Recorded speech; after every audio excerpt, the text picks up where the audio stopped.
Morning students, स्वागत है आपका एक बार फिर से ऑनलाइन क्लासेस में। मैं अजय कुमार तिवारी।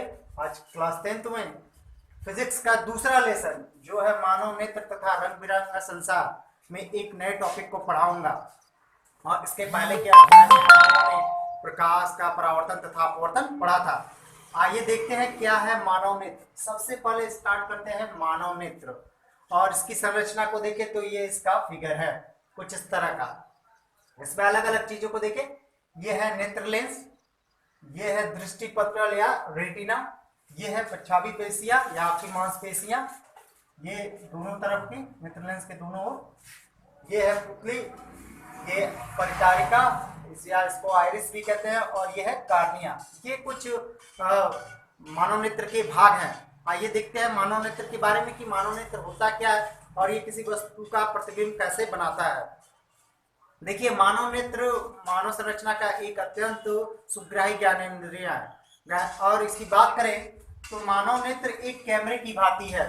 मानव नेत्र एक कैमरे की भांति है। इसका लेंस मतलब ये, इसका लेंस निकाय एक प्रकाश सुग्राही पर्दे, इसका ये लेंस निकाय एक प्रकाश सुग्राही पर्दे जिसे रेटिना या दृष्टिपटल कहते हैं। ये रेटिना या दृष्टिपटल, ये इसकी बात हो रही है, कहते हैं, पर प्रतिबिंब बनाता है। या इसका मतलब हमेशा लेंस द्वारा जो मानव नेत्र का जो लेंस है उसके द्वारा प्रतिबिंब कहाँ बनता है? दृष्टिपटल या रेटिना पर। इस बात को ध्यान रखेंगे कि बनने वाला प्रतिबिंब कहाँ बनता है? दृष्टिपटल या रेटिना पर। प्रकाश एक पतली झिल्ली से होकर नेत्र में प्रवेश करता है, इसे कार्निया कहते हैं। ये देखिए, ये है, कोई भी प्रकाश आएगा, ये पतली सी झिल्ली जो है इसको हम कार्निया कहते हैं। तो कोई भी प्रकाश आएगा तो ये पतली सी झिल्ली से होकर नेत्र लेंस में प्रवेश करेगा, तो हम इस पतली सी झिल्ली को हम कार्निया कहते हैं। कार्निया के पीछे एक संरचना होती है। इस कार्निया के पीछे एक संरचना है जिसे परितारिका, ये है परितारिका, ये जो संरचना दोनों तरफ है। कार्निया के पीछे एक संरचना होती है जिसे परितारिका कहते हैं। आगे, अब नेत्र लेंस रेटिना पर किसी वस्तु का उल्टा तथा वास्तविक प्रतिबिंब बनाता है। इसका मतलब ये लेंस रेटिना पे जो प्रतिबिंब बनाता है वो वास्तविक तथा उल्टा होता है। इससे हमें यह पता चला कि मानव नेत्र द्वारा बनने वाला प्रतिबिंब वास्तविक तथा उल्टा, और हमारा नेत्र एक कैमरे की भांति कार्य करता है। अब देखते हैं नेत्र की समंजन क्षमता क्या है, इसकी परिभाषा और क्या होता है, इसको सबसे पहले देखते हैं। परिभाषा देखिए, मानव नेत्र द्वारा आवश्यकता अनुसार अपनी फोकस दूरी को कम करने या अधिक करने की क्षमता को समंजन क्षमता कहते हैं। अब ये क्या है, ये देखिए, समंजन क्षमता कहते हैं। जैसे हमारे नेत्र के समीप कोई वस्तु होती है तब भी हमें उसका उतना स्पष्ट प्रतिबिंब नहीं दिखाई देता, और दूर होती है तो भी हमें उतना स्पष्ट प्रतिबिंब नहीं दिखाई देता। लेकिन होता क्या है, जब कोई वस्तु हमारे हमसे बहुत दूर होती है तो हमारे नेत्र की मांसपेशियां, ये दोनों, ये फैलकर इस नेत्र लेंस की वक्रता त्रिज्या को बढ़ा देती हैं, जिसके कारण इसकी फोकस दूरी बढ़ जाती है। क्योंकि आप जानते हैं F=r/2 फोकस दूरी, ये वक्रता त्रिज्या की आदि होती है, तो F=r/2। तो जब ये r का मान बढ़ेगा तो फोकस दूरी का भी मान बढ़ेगा। तो यहां से क्या मिला, जब वस्तु बहुत दूर होती है तो हमारे नेत्र की मांसपेशियां स्वतः अपने आप फैलकर इस नेत्र लेंस की वक्रता त्रिज्या को बढ़ा देती हैं, जिसके कारण उस लेंस की फोकस दूरी बढ़ जाती है और वस्तु का स्पष्ट प्रतिबिंब हमें दिखाई देता है। इसके विपरीत जब कोई वस्तु हमारे बहुत पास आती है तो ये प्रच्छावी पेशियां या मांसपेशियां सिकुड़कर इस नेत्र लेंस की वक्रता त्रिज्या को कम कर देती है, जिसके कारण उसकी फोकस दूरी कम हो जाती है और पुनः उसका प्रतिबिंब स्पष्ट हमें दिखाई देता है। इसीलिए तो कहा है मानव नेत्र द्वारा, क्योंकि ये मानव नेत्र अपने आप करता है, मानव नेत्र द्वारा आवश्यकता अनुसार अपनी फोकस दूरी को कम करने या अधिक करने की क्षमता को समंजन क्षमता कहते हैं। लेकिन समंजन क्षमता की भी एक सीमा होती है। एक अधिक दूरी से अधिक दूर पर वस्तु रख दे तो हम उसे स्पष्ट नहीं देख सकते, और एक न्यूनतम दूरी पर भी रख दे तो हम उसे स्पष्ट देख नहीं सकते। यही कुछ चीजें हैं जिनको हम बोलते हैं निकट बिंदु, या क्या होगा हमारा अगर सबसे पास रख दे कम से कम कितनी दूरी होगी, और दूर बिंदु कहाँ तक हम देख सकते हैं। तो निकट बिंदु की बात करें, वह निकटतम बिंदु, मतलब अगर लेंस के पास मानव नेत्र के पास एक कोई वस्तु रखें, वह निकटतम बिंदु जिसे नेत्र अपनी समंजन क्षमता लगाकर स्पष्ट देख सकता है, नेत्र का निकट बिंदु कहलाता है। मतलब अगर हम किसी नेत्र के साथ पास कोई वस्तु रखें और नेत्र अपनी समंजन क्षमता मतलब अपनी पेशियों को बढ़ाकर या घटाकर, तो निकट बिंदु है, इसका मतलब घटाकर वो उस वस्तु को स्पष्ट देख सके, तो ऐसे बिंदु को हम क्या कहते हैं, निकट बिंदु कहलाता है। नेत्र की निकट बिंदु की दूरी मतलब वस्तु से नेत्र की दूरी स्पष्ट दृष्टि की न्यूनतम दूरी कहलाती है।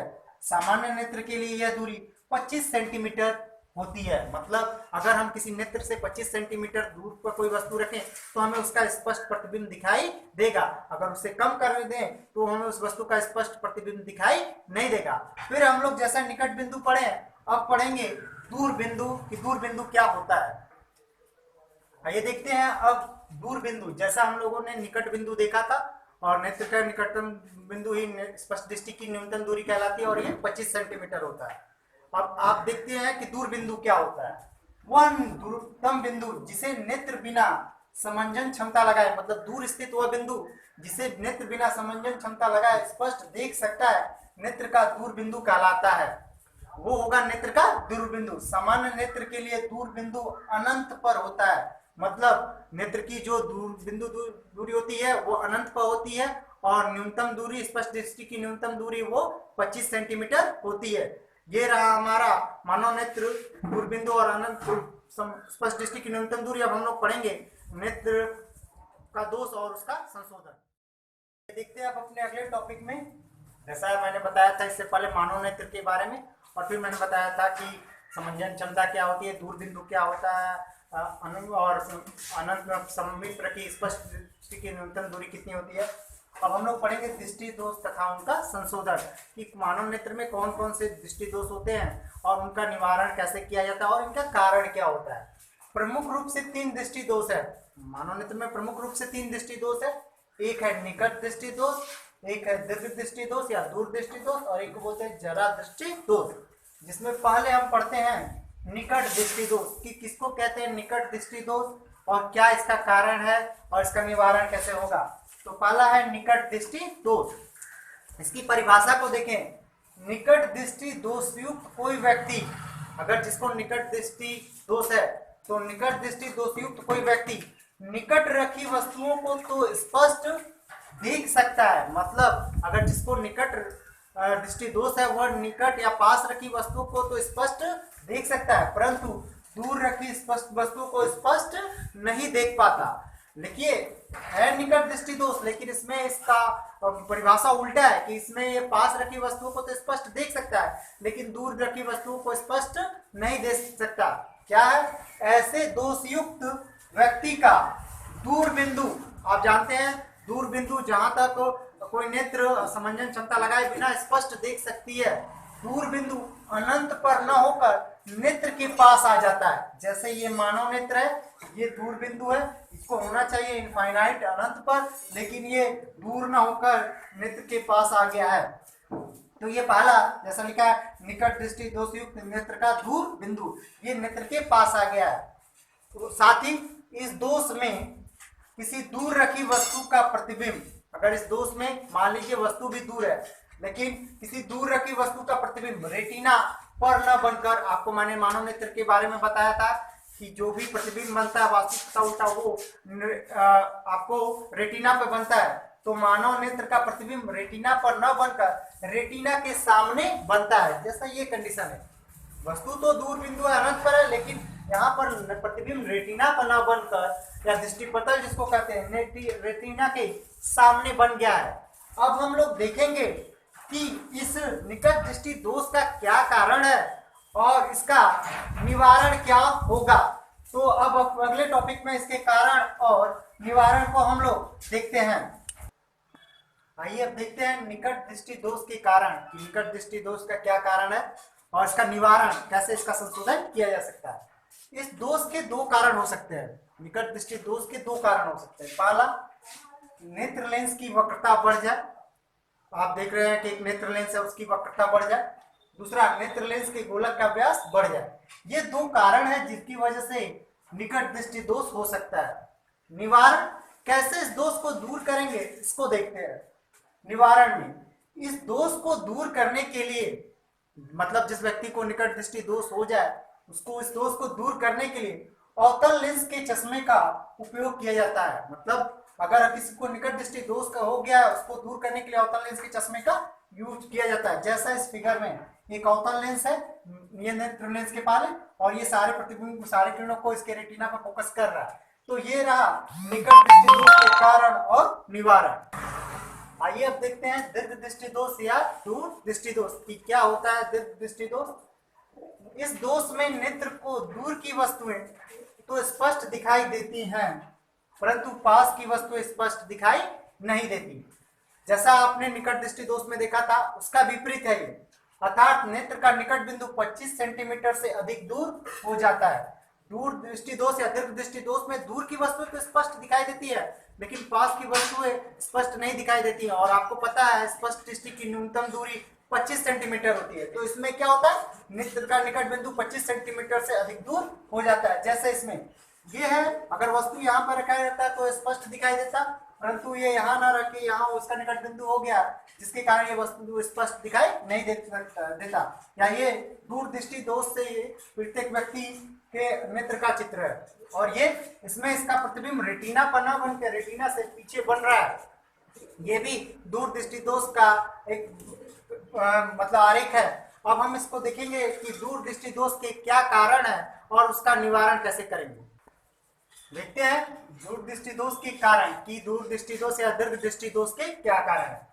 इस दोष के दो कारण हो सकते हैं, जैसे निकट दृष्टि के दोष के भी दो कारण है तो इसके भी दो कारण। एक, नेत्र लेंस की वक्रता कम हो जाए, और उसमें क्या था, नेत्र लेंस की वक्रता बढ़ जाए। तो इसमें नेत्र लेंस की वक्रता कम हो जाए। दूसरा, नेत्र के गोले का व्यास कम हो जाए। ये दो कारण है दीर्घ दृष्टि दोष के। निवारण कैसे इसका निवारण करेंगे, इस दोष को दूर करने के लिए उत्तल लेंस के चश्मे का उपयोग किया जाता है। और वही निकट दृष्टि दोष में हम लोग अवतल लेंस के चश्मे का उपयोग करते हैं और दूर दृष्टि में किस लेंस के, उत्तल लेंस के चश्मे का प्रयोग करते हैं। और ये है किरण आरेख। ये नेत्र लेंस से पहले हमने एक उत्तल लेंस लगाया जो इसके सारे प्रकाश की किरणों को इसके रेटिना पर केंद्रित करता है जिसके कारण वस्तु हमें स्पष्ट दिखाई देती है। अब हम बढ़ेंगे जरा दृष्टि दोष। आइए देखते हैं अपना तीसरा टॉपिक, वो है जरा दृष्टि दोष। इसके पहले हम लोगों ने निकट दृष्टि दोष पढ़ा, दीर्घ दृष्टि दोष पढ़ा और ये जरा दृष्टि दोष। ये भी दोष में एक तीसरा कारण है। क्या है ये, आयु में वृद्धि होने के साथ साथ मानव नेत्र की समंजन क्षमता घट जाती है। मतलब नेत्र को आवश्यकता अनुसार अपने फोकस दूरी को बढ़ाने और घटाने की क्षमता घट जाती है। अधिकांश व्यक्तियों में निकट बिंदु दूर हट जाता है। ऐसे व्यक्तियों को पास की वस्तुओं को देखने में कठिनाई होती है। जब निकट बिंदु दूर हट गया तो ऐसे वस्तुओं को पास की वस्तु देखने में कठिनाई होती है। इस दोष को जरा दृष्टि दोष कहते हैं। और इसका निवारण कैसे करेंगे, ऐसे व्यक्तियों को स्पष्ट देखने के लिए द्विफोकसी लेंसों का उपयोग करना होता है। इसका मतलब जिसको जरा दृष्टि दोष होगा वो द्विफोकस के लेंसों का प्रयोग करेगा। तो हम लोगों ने यहाँ देखा, अगर जिस व्यक्ति को निकट दृष्टि दोष होता है वो उसके निवारण के लिए अवतल लेंस के चश्मे का उपयोग करता है। जिस व्यक्ति को दूर दृष्टि दोष होता है वो उसके निवारण के लिए उत्तल लेंस के चश्मे का प्रयोग करता है। और जिस व्यक्ति को जरा दृष्टि दोष होता है वो उसके निवारण के लिए द्विफोकसी लेंसों का उपयोग करता रहा है। और ये रहा हमारा मानव नेत्र दृष्टि दोष और उनका संशोधन।